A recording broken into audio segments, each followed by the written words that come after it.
सस्नेह नमस्कार. माझं नाव मिलिंद विष्णू कोळी. 1990 पासून मी NSUI ह्या विद्यार्थी संघटनेतनं काँग्रेसचं काम करत असताना विविध संघटनेतनं मी काम केलेलं आहे. NSUI, त्यानंतर युथ काँग्रेस, त्यानंतर काँग्रेस सेवा दल, त्यानंतर OBC सेलचा मी ठाणे शहराचा अध्यक्ष होतो आणि आज सध्या मी काँग्रेस सेवा दलाच्या संघटक सचिव म्हणून महाराष्ट्रात कार्यरत आहे.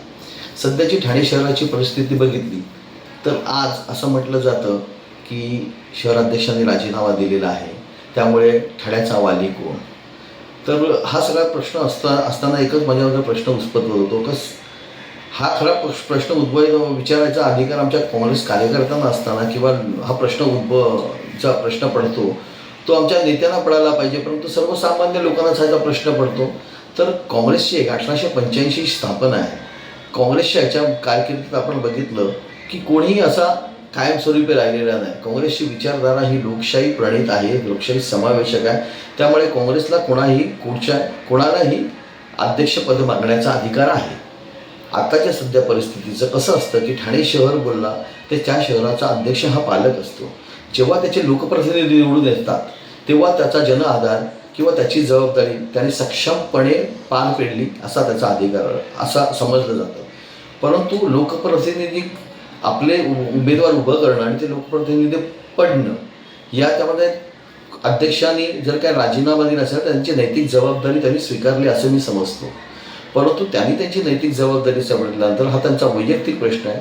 आमच्याकडे अशीच कार्यप्रणाली आहे की एखाद्याने राजीनामा दिला किंवा एखाद्याला संघटनेचं एखादा पद आणलं असेल तर त्यांनी महाराष्ट्राच्या अध्यक्षांना कळवायला लागतं. त्याचा प्रस्ताव दिल्लीकडे केला जातो आणि दिल्लीकडनं त्याला मान्यता मिळाल्यानंतर आमचा अध्यक्ष केला जातो. अशी आमची कार्यप्रणाली आहे.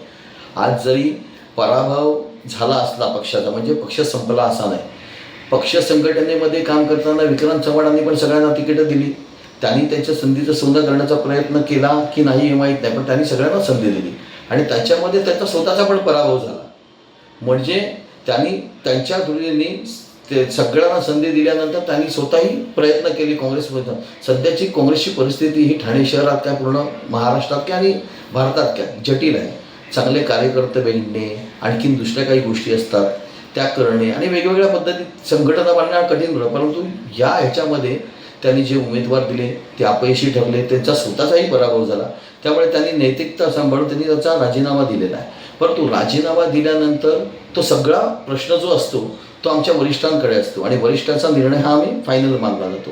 वरिष्ठ त्याच्यावर काय निर्णय घेतील, नवीन अध्यक्ष द्यायचा का जुना अध्यक्ष ठेवायचा, हे संपूर्ण अधिकार हे पक्षश्रेष्ठींचे आहेत.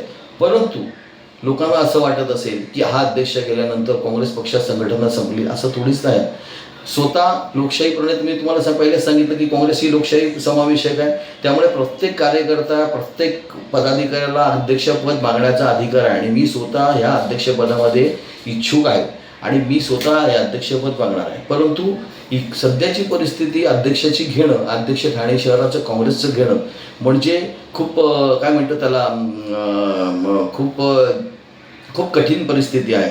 आणि ह्याच्यामध्ये मला असं वाटतं की ह्याच परिस्थितीमध्ये संघटना बांधणं, संघर्ष करणं आणि त्याच्यामधनं आपलं नेतृत्व सिद्ध करण्याची ही संधी काँग्रेस आता नवीन माणसांना देणार आहे.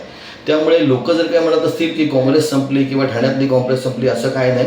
मिलिंद कोळी स्वतः इच्छुक आहेत, माझ्यासारखे अनेक कार्यकर्ते इच्छुक असतील आणि प्रत्येकाला नवीन संधी मिळणार आहे या माध्यमातून असं मला वाटतं. तुम्ही पाहिलात की काँग्रेसमध्ये गांधीजी गेले, गांधीजी गेल्यानंतर लोकांना वाटलं काँग्रेस संपली. मग इंदिरा गांधी आली, लोकांना म्हटलं काँग्रेस संपली. राजीव गांधी आले, म्हटलं काँग्रेस कधी संपणारा पक्ष नाही. काँग्रेसची एक विचारधारा आहे, तुम्हाला माहीतच आहे.